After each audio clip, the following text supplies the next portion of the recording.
Bismillahirrahmanirrahim. Assalamualaikum warahmatullahi wabarakatuh. Perkenalkan, nama saya Yani Mulyani dari SMAN 1 Majalengka. Untuk pertemuan kali ini kita akan membahas tentang asam dan basa.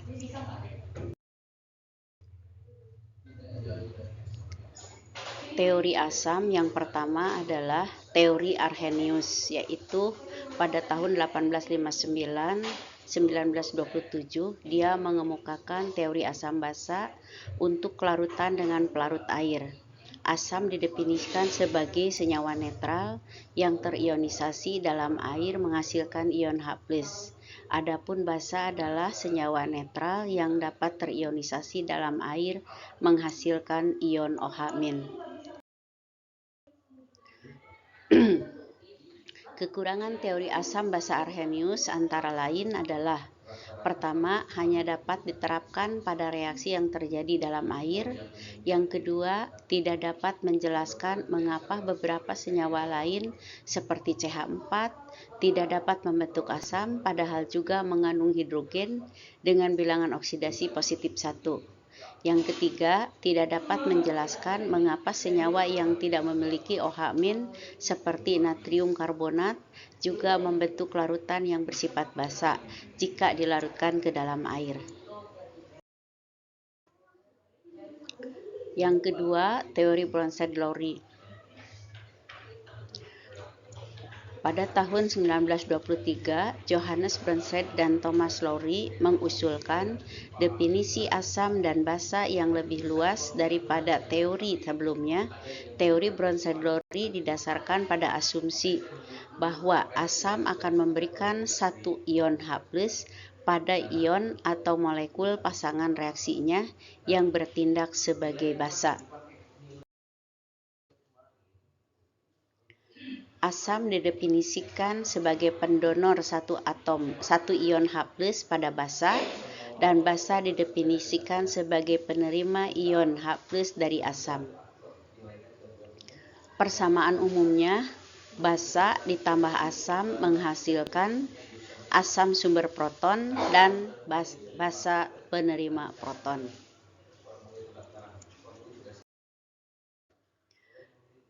Pasangan asam basa konjugasi. Pasangan konjugasi berasal dari bahasa Latin yang berarti pasangan. Setiap kali asam berlaku sebagai pendonor satu ion H+, sekaligus membentuk basa konjugat, yaitu basa pasangan yang berasal dari asam Bronsted. Sebagai contoh, jika suatu asam Ha mendonorkan satu ion H+ pada air, salah satu produk reaksinya adalah ion amin. Jadi amin adalah basa konjugasi dari Ha. Reaksinya Ha sebagai asam ditambah H2O, reaksi bolak-balik H3O+ ditambah amin. Jadi amin adalah sebagai basa konjugat. Sebaliknya, setiap kali basa menerima satu ion H+, sekaligus membentuk asam konjugat Ha, yaitu asam pasangan yang berasal dari basa Bronsted.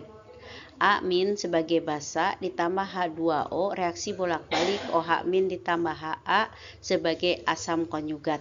Jadi asam atau basa konjugat hanya berbeda satu H+ dengan basa atau asam asalnya. Kekuatan relatif asam atau tetapan kesetimbangan asam, yaitu Ka. Ukuran kuantitatif untuk menyatakan kekuatan asam adalah tetapan kesetimbangan disosiasi asam atau Ka. Jika asam kuat dilarutkan dalam air, konsentrasi produk reaksinya jauh lebih besar daripada konsentrasi molekul-molekul asamnya, sehingga Ka asam kuat lebih besar dari 1. Asam lemah hanya bereaksi sangat sedikit dengan air, konsentrasi produk reaksinya yaitu lebih rendah daripada konsentrasi asamnya, sehingga Ka asamnya lebih lemah atau kurang dari 1. Jadi asam kuat Ka lebih besar dari 1, asam lemah Ka kurang dari 1. pH yaitu ukuran keasaman larutan. Dalam air murni atau larutan encer, konsentrasi molar air adalah tetap, sehingga dengan demikian H2O kuadrat adalah tetap dan dapat digabung dengan Kc, menghasilkan tetapan baru yang disebut tetapan kesetimbangan air atau Kw. H3O plus kali OH min menghasilkan Kc kali H2O kuadrat sama dengan Kw. Jadi Kw H plus kali OH min.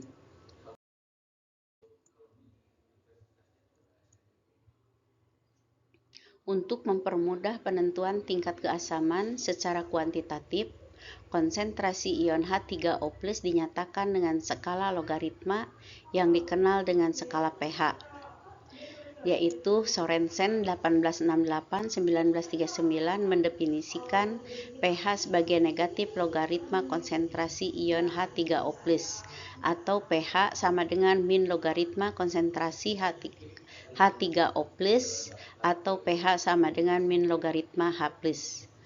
POH sama dengan min logaritma konsentrasi OH min, PKW sama dengan min logaritma KW. Pengukuran pH larutan yaitu pH meter dengan menggunakan indikator asam basa dan indikator universal.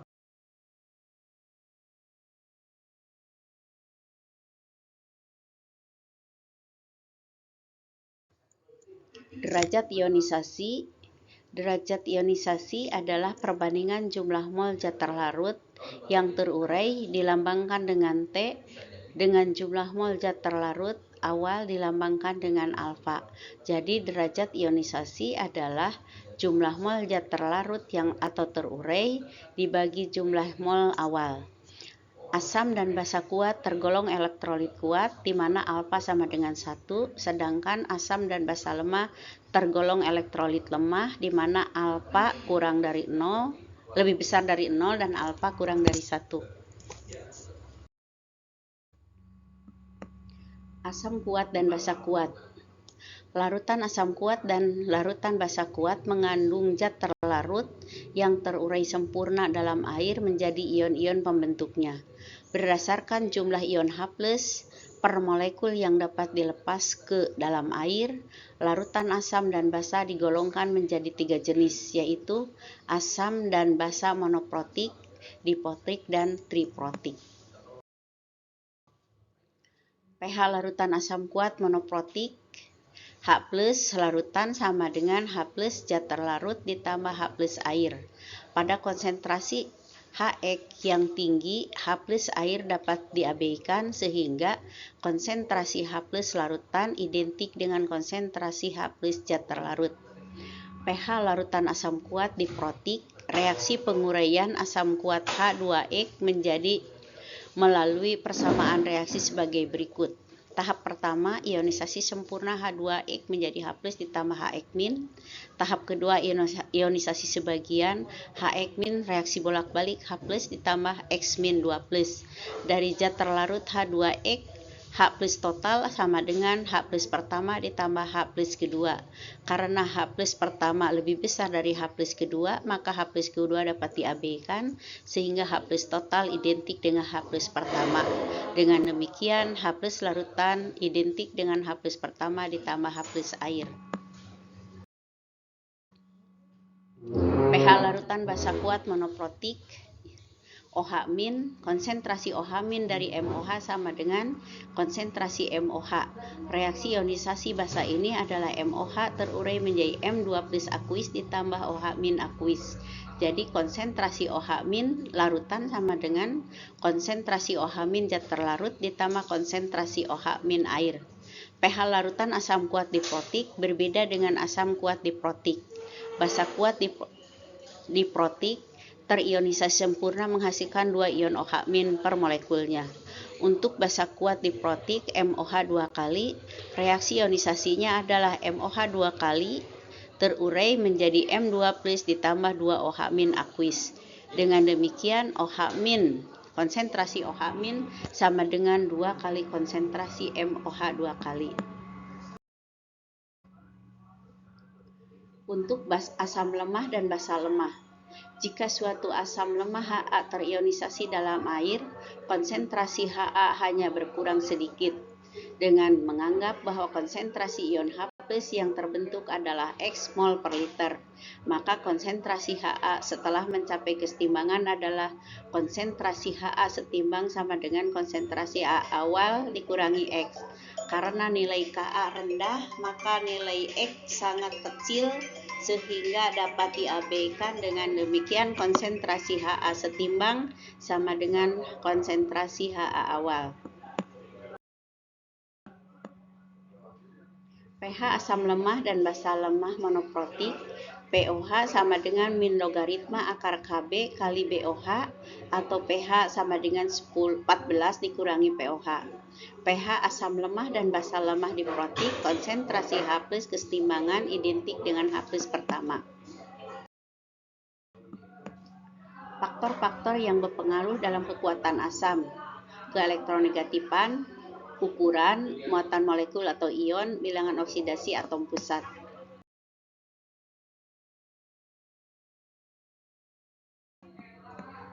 Teori asam basa Lewis. Pada tahun 1923, Lewis 1875-1946 mengusulkan cara lain dalam melihat reaksi asam ion H+ dengan ion OH-. Definisi Lewis: asam penerima pasangan elektron, bebas dari basa. Basa adalah donor pasangan elektron bebas pada asam. Teori asam basa Lewis juga dapat digunakan untuk menjelaskan reaksi antara oksida non-logam dengan air atau reaksi-reaksi lain terjadi pada spesies-spesies yang tidak memiliki atom hidrogen.